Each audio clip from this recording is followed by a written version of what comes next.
Friends, எல்லோரும் எப்படி இருக்கீங்க? நல்லா இருக்கீங்களா? நான் ரொம்ப நல்லா இருக்கேன். ஆஃப்டர் அ லாங் டைம் ஒரு லாங் வீடியோவில் பார்க்குறோம்.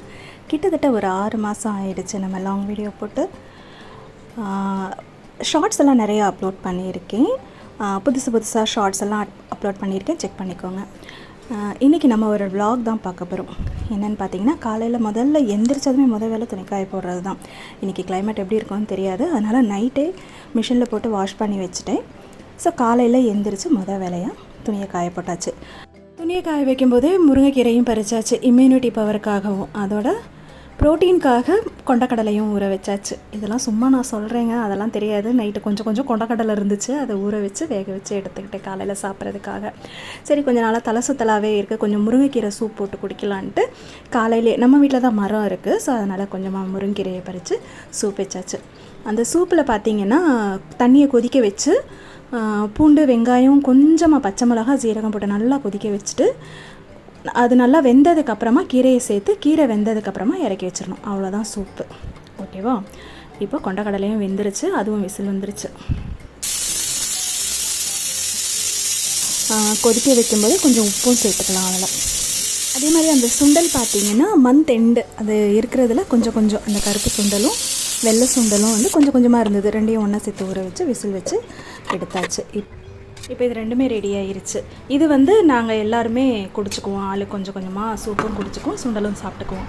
ஆனால் நமக்கு இந்த மீதி இருக்கிறத சாப்பிட்றதுக்கு தெரியுமா, அது வந்து நமக்கு அந்த விதி வந்து மாற்றவே முடியாது.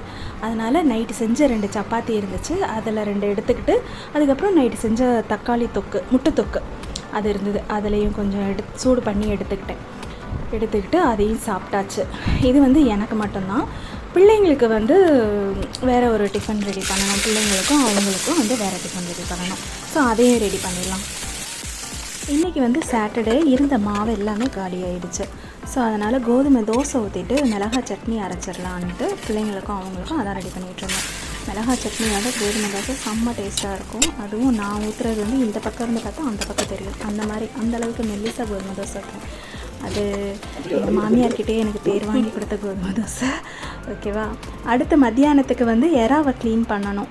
மத்தியானம் லஞ்சுக்கு வந்து எறா தான் பிளான் பண்ணியிருக்கேன். ரசம் வச்சு எறா தொக்கு பண்ணிடலாம் அப்படின்ட்டு எறா எடுத்து வச்சுருக்கேன். அது இப்போ தான் மெல்ட் ஆகி வந்திருக்கு. அதுக்கு நடுவில் ஒரு டீயும் போட்டு குடித்தாச்சு.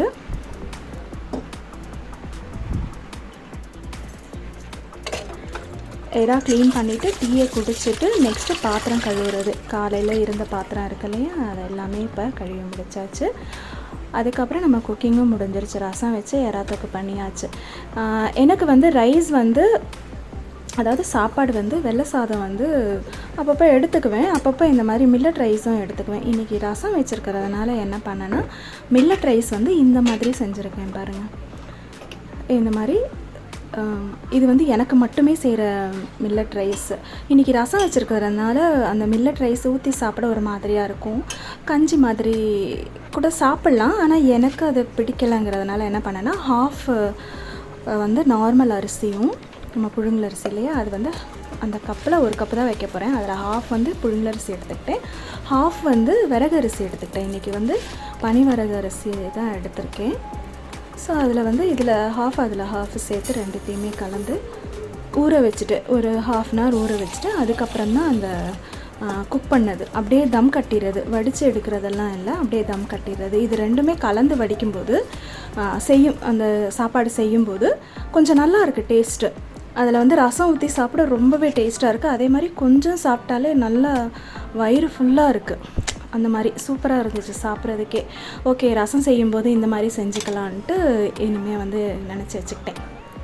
இந்த சாப்பாடு வந்து எனக்கு மட்டும்தான், மற்றவங்களுக்கெலாம் வந்து வெள்ளை சாப்பாடு தான் செஞ்சேன். ஸோ அதை அவங்க சாப்பிட்டுக்குவாங்க.